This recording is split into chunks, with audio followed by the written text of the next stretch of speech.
Academy Award nominated movie Hidden Figures has become quite the blockbuster. But before there was a movie, there was a book detailing the story of four phenomenal women whose wit and intelligence helped lead America into space. We sat down with Hidden Figures author Margot Shetterly. I started working on Hidden Figures 6 years ago. I'm from Hampton Roads. My dad is a NASA Langley research scientist. And my husband and I came home to visit over Christmas, and my dad happened to be talking about some of the women that he worked with at NASA. My husband was intrigued and couldn't believe that this was a story that he had never heard of.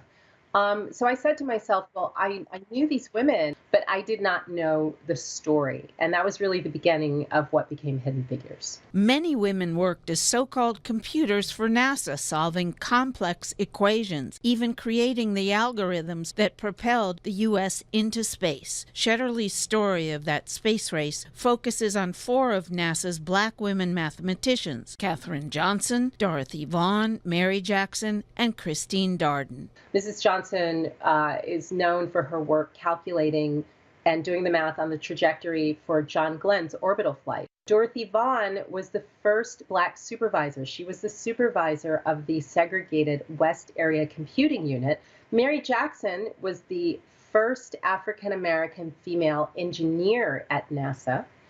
And Christine Darden stood on the shoulders of all three of those women, and she became someone who is still renowned for her work on sonic boom phenomena and supersonic flight. And she actually became promoted into the senior executive service for NASA. Shetterly says we can draw inspiration from the courageous women depicted in Hidden Figures. It's a story that tells both the difficult parts of our country and also some of the more optimistic parts of our country. And I really hope that people take some, not just enthusiasm, but take something from the tenacity of these women who got up and went to work every day under circumstances that required them to go to the colored bathroom or the colored cafeteria.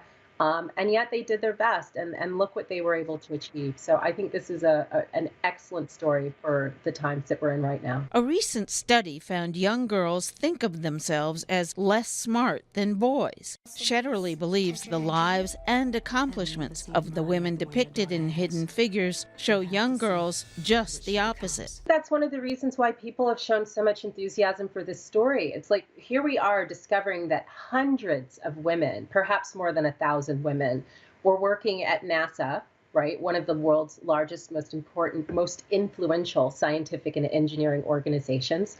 They were on the job for the better part of the 20th century, and we're only now waking up to the fact that they were there.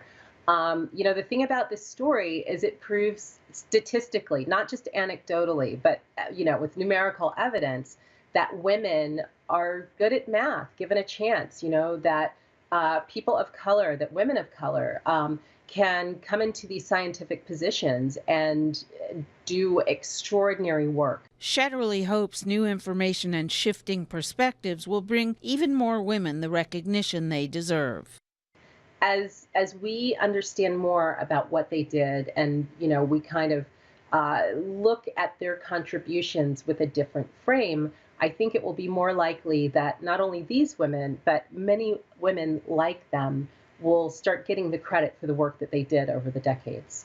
As for the success of the movie version of her book, I think there's a lot of different people who are eager to see themselves, whether it's African Americans or women or scientists. This is a movie that I think makes mathematicians and scientists really cool.